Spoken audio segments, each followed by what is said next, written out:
Welcome students. स्वागत है हमारे यूट्यूब चैनल से और सक्सेस कोचिंग में।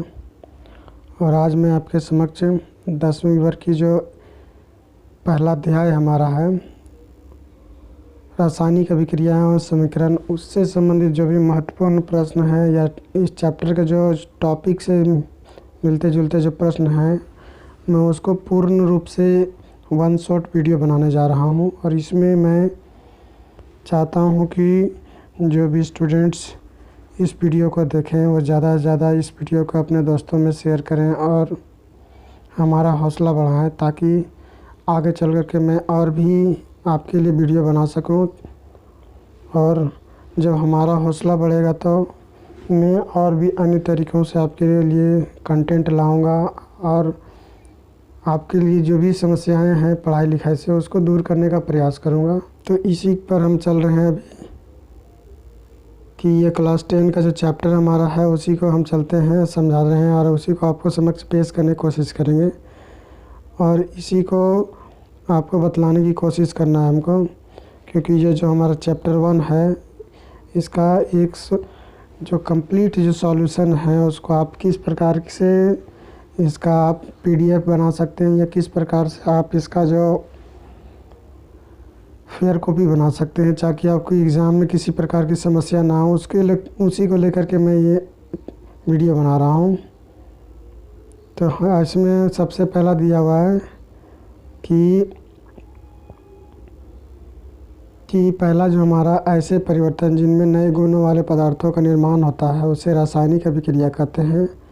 या कह सकते हैं कि वैसे जब दो या दो से अधिक पदार्थ आपस में संयोजित या वियोजित होकर के एक नए गुण वाले पदार्थ का निर्माण करते हैं तो उसको हम रासायनिक अभिक्रिया कहते हैं। इसमें रासायनिक अभिक्रिया में भाग लेने वाले पदार्थ को अभिकारक या अभिकर्मक कहते हैं या रिएक्टेंट कहते हैं। और अभिक्रिया के पश्चात जो नया पदार्थ बनता है उसको उत्पाद या प्रतिफल या प्रोडक्ट कहते हैं। इसमें उदाहरण दिया गया है भोजन का पाचन, श्वसन या जो लोहे में जंग लगना, ये सब उदाहरण दिए गए हैं इससे संबंधित। इसका अगला जो पॉइंट हमारा है इसी में कि उसको हमको समझना और उसी को क्लियर करने की कोशिश करना है, ताकि एग्ज़ाम या अन्य चीज़ों से जब हमको किसी प्रकार की समस्या आए तो हम उस चीज़ को उसमें ना बझें बल्कि हम आश्वस्त हो जाएं। अगला जो पॉइंट दिया गया उदाहरण में मैग्नीशियम के फीते का जलना या दही का बनना, ये आपके रासायनिक अभिक्रिया है। तो रासायनिक अभिक्रिया की परीक्षण कैसे करेंगे, उसका जांच कैसे करेंगे। रासायनिक अभिक्रिया में जब परीक्षण होते हैं उसमें क्या होता है, पहला क्या है अवस्था में परिवर्तन, स्टेट ऑफ चेंज, तो अवस्था में परिवर्तन होता है। दूसरा रंग में परिवर्तन, तीसरा तापमान में परिवर्तन, चौथा दिया हुआ गैस का उत्सर्जन।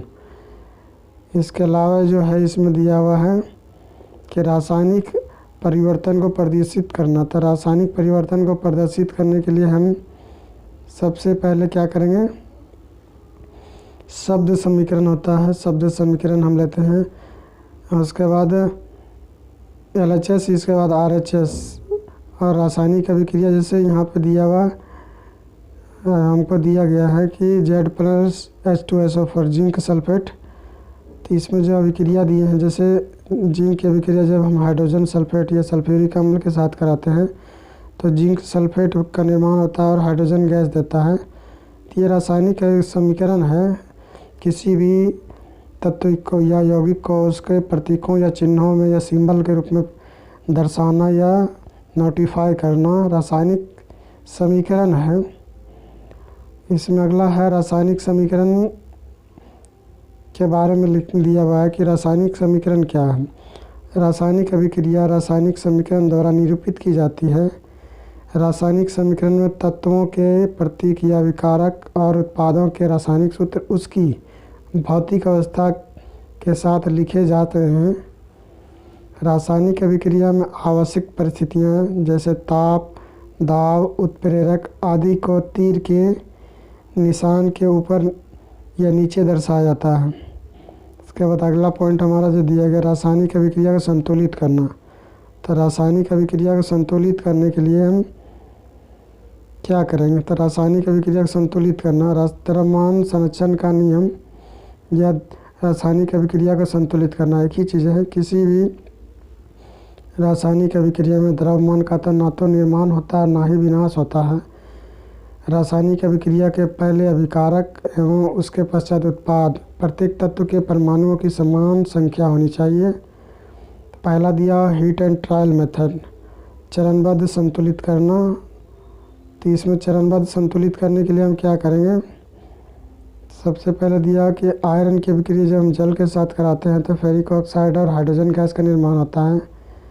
तो यहाँ पर देख सकते हैं कि ये चीज़ दिया हुआ है कि आयरन जो है हमारा,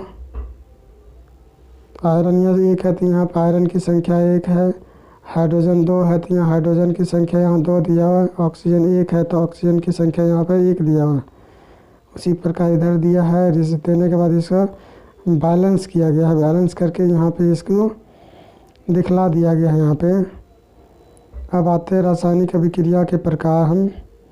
तो रासायनिक अभिक्रियाओं के प्रकार, संयोजन अभिक्रिया, इस अभिक्रिया में 2 या 2 से अधिक का अभिकारक मिलकर एकल उत्पाद का निर्माण करते हैं। जैसे एक तत्व जो हमारा ए है, दूसरा बी है, दोनों मिलने के बाद सी एक नया पदार्थ बनता है। जैसे यहाँ उदाहरण दिया गया है कि कोयले का दहन, जब कोयले को जलाया जाता है ऑक्सीजन की उपस्थिति में तो कार्बन डाइऑक्साइड बनता है। जल का निर्माण, जब हाइड्रोजन और ऑक्सीजन की अभिक्रिया कराई जाती है तो जल बनता है।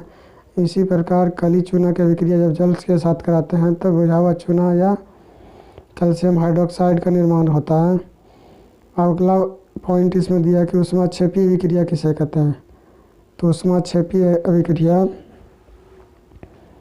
एंडोथर्मिक रिएक्शन, जिन अभिक्रियाओं में उत्पाद के निर्माण के साथ साथ ऊष्मा की उत्पत्ति होती है या ऊष्मा का भी उत्सर्जन होता है, उसको हम ऊष्माक्षेपी अभिक्रिया, क्षेपी का अर्थ होता है निकलना, प्राकृतिक गैस का दहन। जब हम मीथेन का ऑक्सीजन की उपस्थिति में जलाते हैं तो कार्बन डाइऑक्साइड बनता है, जल का निर्माण होता है और ऊष्मा उत्पन्न होती है। इसी प्रकार श्वसन एक ऊष्माक्षेपी अभिक्रिया है।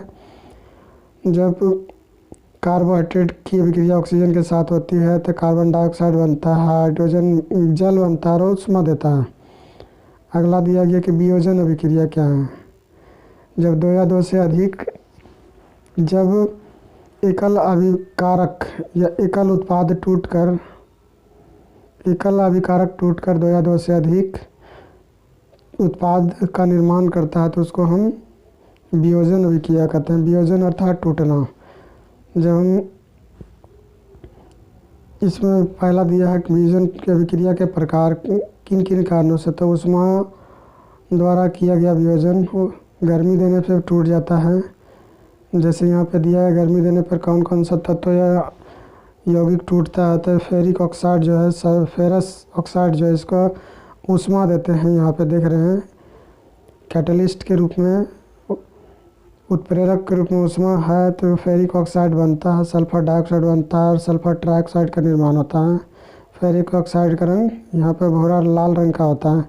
इसी प्रकार हम कैल्शियम कार्बोनेट को या चूना पत्थर को गर्म करते हैं तो कैल्शियम ऑक्साइड और कार्बन डाइऑक्साइड का निर्माण होता है। अगला दिया है विद्युत वियोजन या विद्युत धारा प्रवाहित करके। तो विद्युत धारा प्रवाहित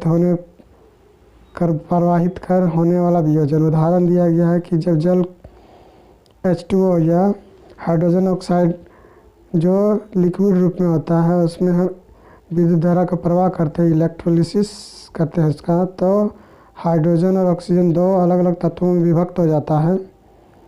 और यहाँ पर दिया गया है ये फिगर में, यहाँ सारा चीज़ दर्शाया गया है। इसके अलावा ये जो हमारा दिया गया प्रकाशीय वियोजन, प्रकाश की उपस्थिति में टूट जाना, तो ये बहुत इम्पॉर्टेंट पॉइंट है। इससे आपके MCQ क्लास 10th के MCQ या ऑब्जेक्टिव या सब्जेक्टिव दोनों से जुड़े हुए प्रश्न इससे पूछे जाते हैं कई बार, और इस बार आने की गुंजाइश है इससे प्रकाशीय वियोजन से।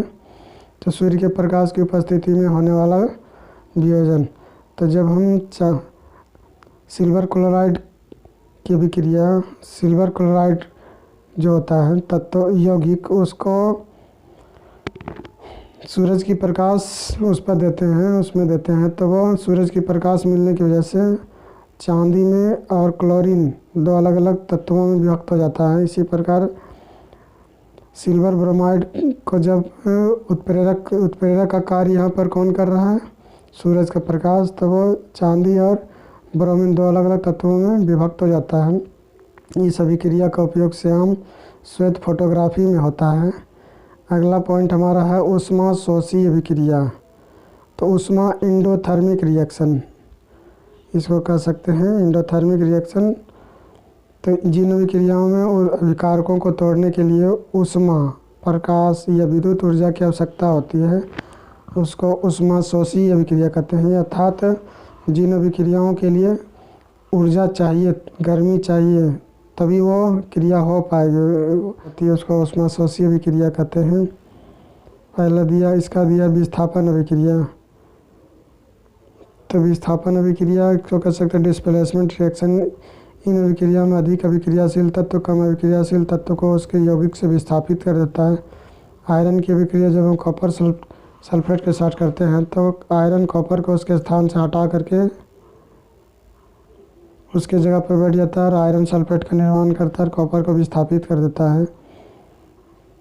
इसी प्रकार लोहे की कील में भूरे रंग की कॉपर की परत जम गई, कॉपर सल्फेट के विलयन का रंग हरा FeSO4 के निर्माण के कारण हो गया। तो यहाँ जिंक की अभिक्रिया हम कॉपर सल्फेट के साथ कराते हैं तो जिंक सल्फेट और कॉपर का निर्माण होता है। जिंक कॉपर से अधिक क्रियाशील तत्व है। इसके अलावा अगला पॉइंट दिया है द्विविस्थापन अभिक्रिया। तो द्विविस्थापन अभिक्रिया जो है, इन अभिक्रियाओं में उत्पादों का निर्माण दो यौगिकों के बीच आयनों के आदान प्रदान से होता है। जैसे सोडियम सल्फेट। तो सोडियम सल्फेट का जो सूत्र होगा तो NaSO4 होगा, 2 नहीं होगा, NaSO4 plus BeCl2 barium chloride, तो BeSO4 हो जाएगा प्लस 2NaCl। इसी प्रकार BeSO4 जो है बेरियम सल्फेट का सफ़ेद अविलय अवक्षेप का निर्माण होता है, इसलिए इस अभिक्रिया को अवक्षेपण अभिक्रिया भी कहते हैं। अगला पॉइंट दिया है अपचयन या उपचयन, redox and reduction, oxidation and reduction. तो उपचयन जब किसी पदार्थ में ऑक्सीजन की वृद्धि होती है या जब किसी पदार्थ में हाइड्रोजन का ह्रास होता है तो इस प्रकार की अभिक्रिया को हम उपचयन कहते हैं। ऑक्सीडेशन से कार्बन की अभिक्रिया जब ऑक्सीजन के साथ करते हैं कार्बन डाइऑक्साइड, कॉपर की अभिक्रिया जब ऑक्सीजन के साथ करते हैं तो कॉपर ऑक्साइड बनता है। कॉपर ऑक्साइड की अभिक्रिया जब हम हाइड्रोजन के साथ करते हैं तो कॉपर विस्थापित होता है और जल का निर्माण करता है। इसी प्रकार अगला जो पॉइंट है अपचयन रिडक्शन जो है, तो अपचयन अभिक्रिया के जब किसी पदार्थ में ऑक्सीजन का ह्रास होता है या जब किसी पदार्थ में हाइड्रोजन की वृद्धि होती है तो उसको हम अपचयन अभिक्रिया करते हैं। यहाँ देखिए ऑक्सीजन की वृद्धि, ऑक्सीजन था यहाँ पे हट गया तो ये अपचयन हो गया।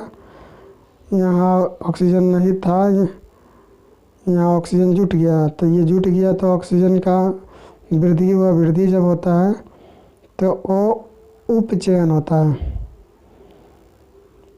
दैनिक जीवन में उपचयन अभिक्रियाओं का प्रभाव, तो इम्पैक्ट हमारा डेली लाइफ में उपचयन का या ऑक्सीडेशन का क्या इम्पैक्ट होता है, क्या प्रभाव होता है। तो पहला इसमें दिया गया है संक्षारण, जंग लगना।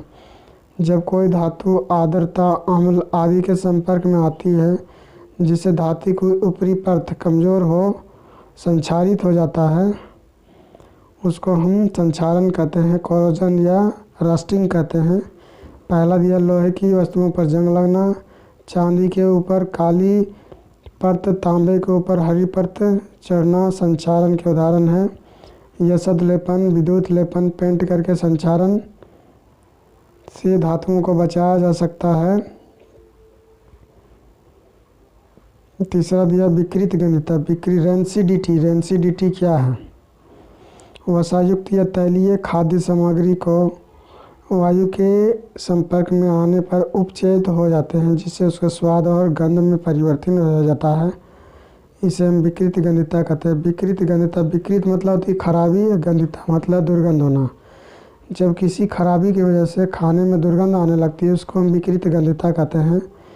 तो विकृत गंधिता से रोकने के उपाय इसमें दिया गया है। तो विकृत गंधिता से बचने या रोकने का, विकृत गंधिता रोकने के क्या उपाय है? पहले प्रतिकारक या ऑक्सीकारक का उपयोग करके, दूसरा वायुरोधी बर्तन में खाद्य सामग्री रखकर, तीसरा वायु के स्थान पर नाइट्रोजन गैस द्वारा, चौथा दिया है शीतलन द्वारा। अगला पॉइंट हमारा दिया गया है। तो ये जो आज मैंने आपके समक्ष क्या है, क्लास 10th की जो पहला अध्याय था उसको कंप्लीट सॉल्यूशन आपके समक्ष रखा। यदि आप इसी तरह की रेगुलर वीडियो चाहते हैं तो आप हमारे चैनल को सब्सक्राइब करें, बेल आइकन की प्रेस, घंटी को प्रेस करें ताकि अब तक लेटेस्ट वीडियोज़ की अपडेट्स पहुंचती रहे। धन्यवाद।